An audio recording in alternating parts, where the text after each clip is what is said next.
여러분, 오늘은 진지한 얘기를 해볼 건데 의대 vs 서울대 어디를 가면 좋을지 알아볼게요. 참고로 저는 의대와 서울대 모두 붙어봤고 어디로 진학할지도 심각하게 고민해봤어요. 저처럼 고민하는 수험생 여러분들께 영상이 도움이 되었으면 좋겠네요. 서울대 의대를 가면 해결되는 거 아니냐? 하시는 분도 있을 수 있는데 맞는 말이니까 서울대 의대 꼭 가시길 바라고요. 먼저 결론부터 얘기할게요. 의대와 서울대를 고민하고 계신다면 일단 의대를 가시는 게 좋다고 생각해요. 최근 몇 년 동안 의대 광풍이 불고 있죠. 작년에는 서울대 자퇴생이 무려 330명이 발생하면서 23년 만에 최고 수치를 찍기도 했어요. 이분들이 왜 자퇴를 했을까요? 물론 코로나19 때문에 학교에 대한 애정이 약한 것도 이유가 될 수 있겠지만 의대나 약대처럼 전문직이 보장되는 메디컬 계열로 가신 분들이 많지 않을까요? 저도 주변에서 많이 봤고요. 의대와 서울대를 합격한 다음 고민도 안 하고 서울대를 선택하신 분들마저도 의대로 반수를 하는 경우가 있어요. 그런데 여러분이 만약 입학도 하기 전에 의대 vs 서울대가 고민된다? 그러면 엔간하면 의대로 가시는 게 신상이 이롭다고 생각해요. 이제는 의대와 서울대의 장단점을 번갈아서 논해볼게요. 먼저 의대의 장점은 졸업하면 의사가 된다는 거예요. 의대를 졸업하면 의사가 되죠. 물론 학교를 6년 다녀야 하고 유급해서 오래 걸릴 수 있고 국가고시도 통과해야 하고 다 맞아요. 근데 일반적인 의대생은 의대를 졸업하면서 의사 면허증을 따간단 말이에요. 이게 한국에서는 엄청난 프리미엄이에요. 프리미엄? 맞죠? 한국의 의사는 직업의 안정성이 매우 높고 사람에 따라서 높은 보람을 느낄 수 있어요. 또 돈도 많이 벌죠. 다른 직업은 수입을 보통 세전, 즉 세금 떼기 전의 금액으로 얘기하는데 의사는 세후 실수령액으로 얘기하는 경우가 많아요. 근데도 금액이 엄청나죠. 또한 의사 선생님이라는 소리를 들을 정도의 사회적인 명예도 있고요. 또 자신의 선택에 따라서 워라밸을 챙길 수 있어요. 워라밸 좀 애매하긴 한데 물론 많이 벌 거면 워라밸을 포기해야 하지만 그건 어떤 직업이나 그런 거니까요. 또한 의대를 가도 만약 여러분이 피를 못 보거나 또 생명을 다루는 일이 부담스러울 수 있잖아요. 그래서 임상의사가 적성에 안 맞을 수 있어요. 그렇다면 기초의학, 연구원이나 공무원의 길로 빠지는 것도 가능해요. 즉 의사 면허증을 갖고 할 수 있는 일이 무궁무진하다는 소리죠. 그럼 서울대의 장점은 뭘까요? 해당 전공에 있어서 국내 최고라는 거예요. 학벌주의를 주장하는 건 아니지만 사실을 알아보자고요. 국립서울대학교와 제가 설립한 해윈대라는 곳에 각각 문서위조학과를 신설한다고 해볼게요. 그러면 어느 쪽에 우수한 교수진과 학생이 몰릴까요? 아무래도 서울대 문서위조학과에 몰리지 않을까요? 해윈대 문서위조학과는 많이 안 올 것 같아요. 이렇게 대부분의 전공에서 서울대는 국내 최고 수준이에요.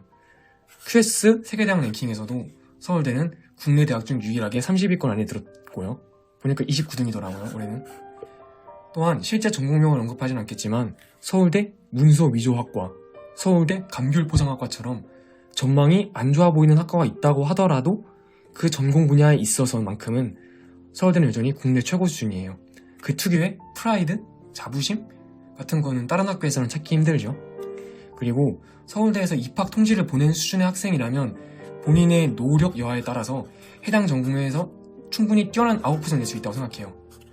다들 서울대생이 자기 전공을 벗어나서 로스쿨이니 전문직이니 의대, 치대, 한의대니 하는 상황이니까 말이에요. 다음은 단점을 노려볼게요. 먼저 의대의 단점은 11년이나 공부한다는 거예요. 의대 가면 예과 2년, 본과 4년을 마치고 일반의가 돼요. 또한 의대의 공부량은 다른 전공과는 비교를 불허할 정도로 많죠. 의대를 졸업한 뒤로는 보통 인턴 1년, 레지던트 4년을 거쳐 전문의가 되는데 그때까지 로딩이 거의 11년이 걸리는 거죠. 빛나는 20대를 거의 공부로 보내야 한다는 게 단점일 수 있어요. 하지만 의사는 레지던트 시기에 직장인 수준의 연봉을 받아요.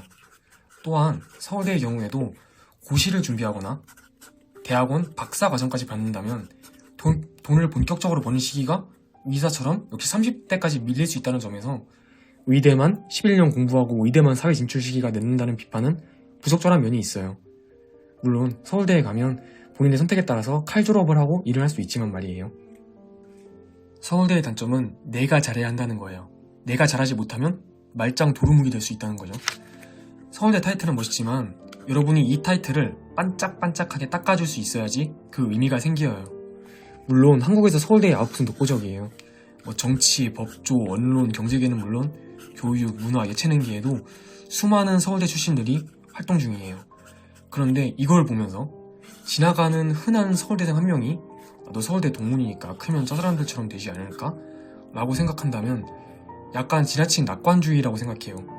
서울대는 어찌되었든 자기 진로를 자기가 찾아야 하고 노력도 자신이 쏟아부어야 해요. 평범한 사람이 서울대에 가면 그냥 평범한 서울대생이 되어 나올 수도 있다는 거죠. 반면 의대는 정해진 커리큘럼을 평범하게 따라가기만 해도 높은 직업 안정성과 수익 등이 보장되는 의사가 될 수 있어요. 미래에 대한 불확실성이 적은 거죠. 하지만 서울대는 리스크가 큰 만큼 상방도 거의 무한히 열려 있어요. 말 그대로 한국을 이끌어 나가는 사람이 될 수도 있는 거죠. 본인이 잘하면. 남자의 경우에는 군대 문제도 빼놓을 수 없죠. 가슴이 아프지만 의대는 3년 동안 군의관 또는 공보위로 활동해서 병역을 해결한다는 선택지가 있어요. 하지만 요즘 현역병은 복무기간이 1년 반으로 군의관과 공보위의 절반 수준이고 월급도 크게 올라서 저는 개인적으로 군 문제에 있어서는 의대와 서울대의 유불리가 거의 없는 수준이라고 생각해요. 의대생이 의무병으로 다녀오는 경우도 조금 생기고 있고요. 따라서 오직 군 문제 하나만 보고 의대에 가는 거는 추천하지 않아요. 그래서 결론이 뭐냐? 제 생각에는 아무런 조건 없이 의대 vs 서울대라고 하면 일반적으로는 의대가 낫다고 생각해요. 다만 전공에 대한 애정이 있고 내가 미래에 무슨 일을 할지 청사진을 미리 짜놨다면 서울대가 날개를 달아줄 거예요. 무엇보다도 서울대는 낭만이 있거든요. 낭만이 밥을 먹여주진 않지만 말이에요.